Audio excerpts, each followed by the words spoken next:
O ministro da Economia, Paulo Guedes, esteve hoje na comissão especial que analisa a reforma da Previdência. Em seu discurso, o ministro foi categórico.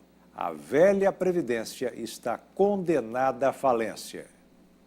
Durante seu discurso, o ministro da Economia defendeu a aprovação da reforma e voltou a dizer que o atual sistema está condenado e que a velha Previdência favorece os mais ricos em detrimento dos mais pobres. Guedes disse ainda que sem a reforma da Previdência, dificilmente o governo terá condições de manter o pagamento de benefícios e salários, como já acontece hoje em alguns estados que estão endividados. A insustentabilidade financeira do sistema é evidente e os buracos apresentam em todas as suas modalidades. A Previdência de regime geral, que é o INSS do trabalhador privado, está com um buraco de 190 bilhões, são quase 200 bilhões. Estados e municípios estão se aproximando de 100 bilhões. O funcionalismo público está chegando a 50 bilhões, os militares estão chegando a 20 bilhões. Então, o buraco está crescendo em todas as dimensões. O ministro criticou novamente a diferença entre as aposentadorias do legislativo e do setor privado. Guedes também defendeu o regime de capitalização, ao que chamou de poupança garantida. A nova Previdência, que nós chamamos de um sistema de poupança garantida, é um sistema que vai democratizar a poupança, vai permitir que o país cresça mais rápido, vai gerar mais empregos e, no futuro, pode perfeitamente ter a garantia de salário mínimo independente da acumulação. Paulo Guedes afirmou que a antiga Previdência, que segue o modelo de repartição, não irá acabar. Pelo contrário, ela irá continuar. Segundo Guedes, o sistema adotado pela proposta do governo, que segue o modelo de participação, é uma opção a mais para o contribuinte, mas que, se não for seguido, pode gerar ainda mais problemas ao país. Coloca-se uma opção de ir em direção ao regime de capitalização. E se os nossos filhos quiserem entrar para esse novo regime, eles entram. Se quiserem ficar no antigo, e eu espero que todos que sejam contra esse regime sugiram aos seus filhos que fiquem no antigo. Se quiserem, aprovem o antigo e condenem as gerações futuras a ficar só com o antigo. Em seguida, foi a vez de Rogério Marinho fazer uma apresentação sobre a Previdência, chamando a atenção para dados e gráficos que mostram a realidade deficitária do sistema. O secretário especial demonstrou exemplos de outros países em comparação ao Brasil e ressaltou alguns dos pilares da nova Previdência, que, segundo o secretário, é combater privilégios e fraudes. Nós temos recursos obrigatórios para fazer frente a essas despesas e sobra muito pouco para se fazer frente ao conjunto das necessidades, principalmente da população mais fragilizada. Então, a quem interessa mais a restauração do sistema e a volta da capacidade do governo de fazer investimentos, a população mais pobre do país. Marinho falou ainda sobre o pagamento da aposentadoria rural e do BPC, benefício de prestação continuada, e também apresentou números sobre o impacto fiscal da reforma da Previdência para o país. Essa relação aqui é uma relação que demonstra exatamente qual é o investimento que o Brasil faz com Previdência e Assistência, que vai consumir em 2019 64,8% do nosso orçamento.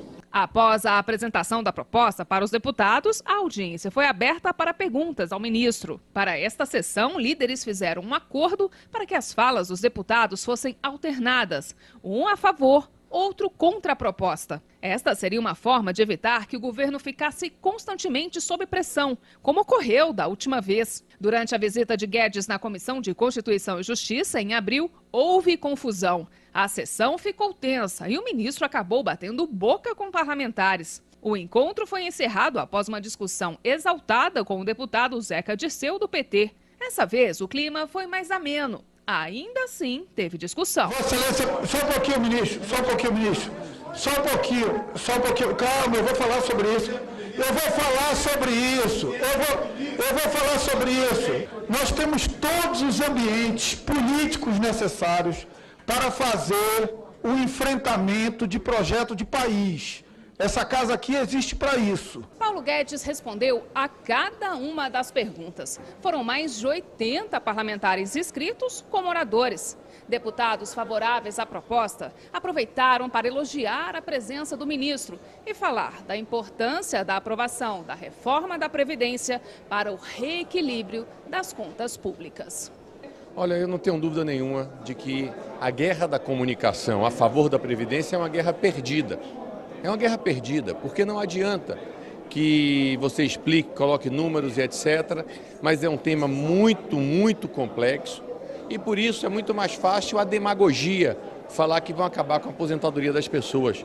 O deputado federal Davi Soares, do DEM, afirmou que apoia a reforma da Previdência e que, junto com os deputados, irá lutar para aprovar a proposta nos próximos meses. Nós apoiamos a reforma da Previdência, vamos fazer ajustes no texto apresentado pelo governo, mas vamos lutar para que em 3, máximo 4 meses esteja aprovada essa reforma da Previdência e logo depois a tributária, que o Brasil precisa reduzir a carga tributária. Como não poderia ser diferente, o ministro foi bombardeado por perguntas, principalmente da oposição. Alguns deputados discordaram dos dados apresentados pela equipe do governo. Está muito aquém, a apresentação do governo está muito aquém do que aquilo que a sociedade espera.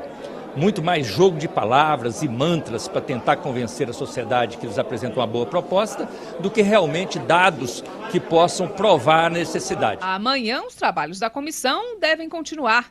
Parlamentares irão receber especialistas. De acordo com o relator da comissão, Samuel Moreira, do PSDB, até o final de maio estão previstas 10 audiências públicas para discutir a reforma da Previdência. O governo espera votar a proposta no próximo mês. Antes da comissão especial, o ministro Paulo Guedes se encontrou de manhã com o presidente Bolsonaro e com governadores. Eles discutiram maneiras de aumentar a arrecadação dos estados e falaram também sobre a reforma da Previdência. O encontro foi na residência oficial do Senado e organizado pelo presidente do Senado, Davi Alcolumbre, do DEM. O presidente da Câmara, Rodrigo Maia, e o ministro da Casa Civil, Onyx Lorenzoni, colegas de partido de Alcolumbre, também participaram. Dos 27 governadores convidados, 25 foram à reunião ou mandaram representantes. O presidente Jair Bolsonaro defendeu o diálogo para resolver os problemas da União e dos estados. O governo está aberto aos senhores para o diálogo. Temos problemas que são comuns, outros não, mas temos que ceder um dado momento, para poder ganhar lá na frente. Se todo mundo agir com esse espírito, o Brasil sai da situação que se encontra.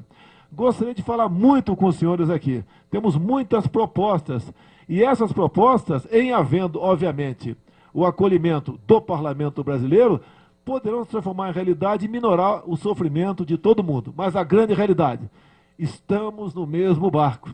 Os governadores entregaram uma carta ao presidente com 6 sugestões de mudanças em leis que podem distribuir mais recursos para os estados. A gente quer que 70% dos recursos estejam na ponta onde a vida das pessoas acontecem, que são nos estados e nos municípios. Davi Alcolumbre disse que, antes de deixar a reunião e embarcar para o Rio de Janeiro, o presidente Bolsonaro pediu que os governadores apoiem a reforma da Previdência.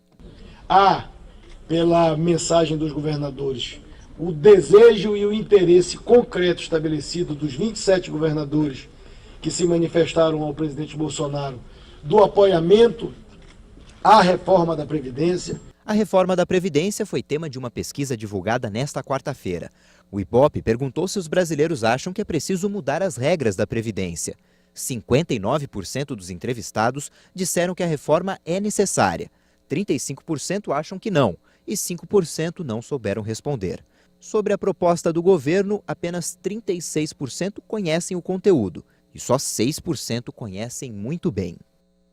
A pesquisa ouviu 2.000 pessoas em 126 municípios entre os dias 12 e 15 de abril. A margem de erro é de 2 pontos percentuais para mais ou para menos.